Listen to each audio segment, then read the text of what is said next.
last few lectures, we have talked about the course policy and we have seen one example of numerical method. But we really never formally provided a definition or concepts of numerical methods or numerical analysis. So here in this lecture, we'll go in that direction. We started with an example in last lecture, but now we'll sort of make it abstract, make it formal. So we'll see that what are the fundamental processes behind numerical methods, its creation as well as implementation in practical problem. And also we'll talk about the advantages and disadvantages of numerical methods. So what do you know about the numerical methods from our previous example? We have seen that in our previous example, all we have done are arithmetic calculation. In fact, primarily we were doing counting and then one multiplication, one division. So the goal of numerical method is to reduce the problems of mathematics into arithmetic problem. And what do we mean by arithmetic problem?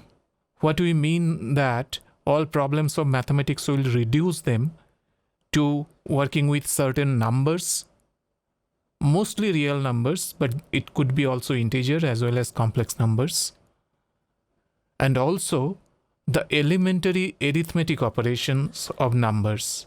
And by these elementary operations, we mean addition, subtraction, etc. So this is the goal of numerical methods.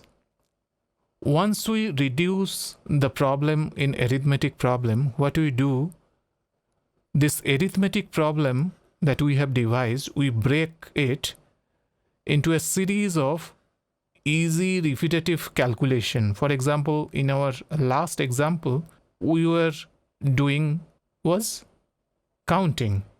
So that is a repetitive procedure. So all numerical methods are essentially repetitive procedure and we'll see more of them. Now methods like this, it has two-step processes. What are these two steps? In step 1, we first develop the idea or the process to solve the complex problem without any high expertise. So that is the goal always. We do not need the expertise of integration to solve integration. And just like that, we want to solve complex problems without having the expertise of that complex problem. Here this process, what we develop, this is something we call algorithm, we call pseudocode, we have different names, but essentially we get the idea that how we'll do it. Once we get this step 1 right, we go to step 2, and in step 2, we implement this process in a machine capable of doing fast, accurate, and simple calculations. In earlier days, in the initial days of numerical methods, these calculations were being done by human. But now, we use computers to do it. In earlier days, computer was a designation that was given to human who will do all these calculations manually. But now, we use a machine. And machine could be fast and machine could be accurate and machine will not complain to do repetitive calculations. So in summary, the first step is to develop the idea or develop the algorithm that how we are going to solve complex problem. And in step 2, we'll implement our idea in a computer. So here in this course, we are about to learn both these steps. Sometimes we use a software and we solve problems using numerical methods, but we don't know how that is implemented in the computer. But here we are not going to do that. Here we'll be the user as well as we'll be the developer. Implementation in a computer, that is the task of a developer, and using this is the task of an user. We will implement in computer and we will use it. So at the end of this course, you will learn how to solve problem using numerical methods, and you will also learn how to write a computer program for numerical methods. So what are the advantages of numerical methods? Of course, we can solve problem where we do not have analytical solutions, which are aplenty. Most practical problems, most problems of engineering applications cannot be solved analytically, so they do require numerical methods. And sometimes we do have analytical solutions of certain problems, but we want to solve them using numerical methods. It may happen that even if the analytical solution is available or possible, we ourselves cannot do the analytical solution, or analytical solution is very long, tedious, and extremely complex, that we avoid doing that. Rather, we take it for numerical methods to solve such problems. And the third advantage is that we can solve relatively complex problems with little knowledge of mathematics.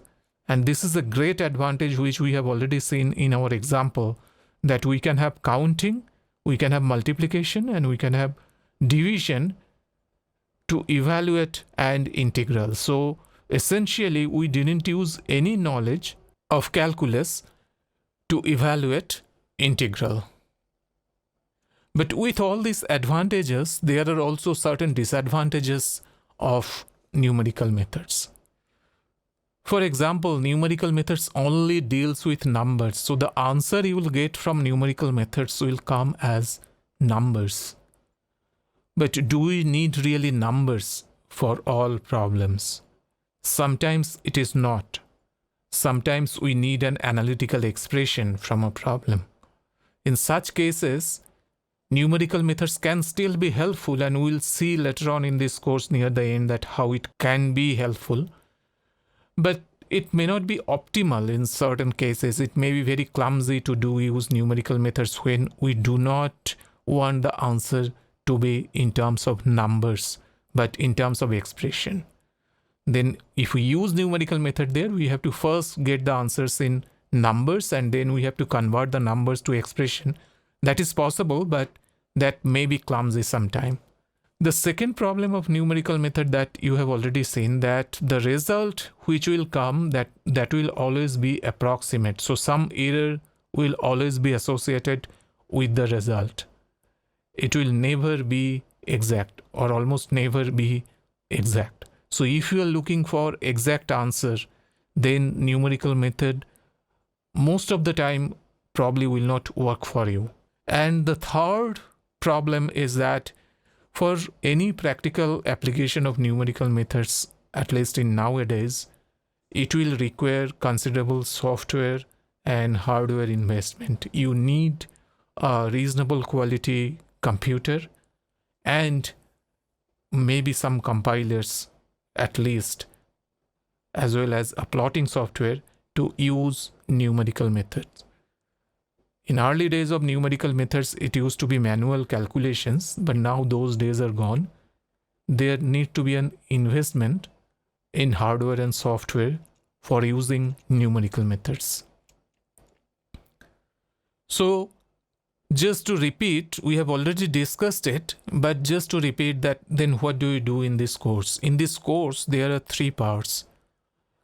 We have linear algebra, calculus, and then third is the data-driven learning. So in linear algebra and calculus, we'll talk about solutions of equations and eigenvalue problem, and all this will solve using numerical methods.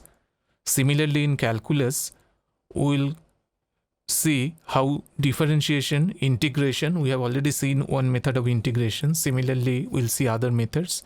We'll also see differentiation as well as solution of differential equations using numerical methods. And the third part, which is most modern aspects of numerical methods, where we will talk about that how we can build theory from available data. During the course, you will see that the linear algebra and calculus, which are actually different books and different chapters in mathematics, in numerical methods, those distinctions are often not very sharp. Why is so? Because practical problems, they are often modeled in terms of differential equations. At least in engineering, most of the problems will come as differential equations. There are certain cases, for example, in radiative heat transfer, you may have integral equation, but in most cases, you will have differential equations. But these problems of differential equations, as we'll go on in this course, you will see that they are solved using the techniques of linear algebra. And this is a beautiful aspect of numerical method, is that you will see that an amalgamation of linear algebra and calculus here in this course. Another point is that in this course, as the title suggests, we will talk more about the methods, that how to solve certain thing, how to evaluate an integral, or how to solve a differential equation. But we will not talk so much about application. Yes, we will sometimes solve real application problems, but not all the times. Sometimes we will just solve an abstract mathematical problem. Since all of you have engineering or science background, I think that connecting the actual mathematical problem with an application problem will not be very difficult for you. And examples of such connections will give you as the course progresses. So now in this lecture, we have discussed the fundamental processes behind numerical methods, the scope of numerical methods, what we can do, what we cannot do, and the advantages and disadvantages of numerical methods. For your exercise, you will list few problems where you want to solve those problems using numerical methods, and why you take numerical methods in solving that problem. You can discuss them with example. Similarly, you find some problem where you should not use numerical methods, you discuss with example. That's all for this lecture. Thank you, and I'll see you in next class.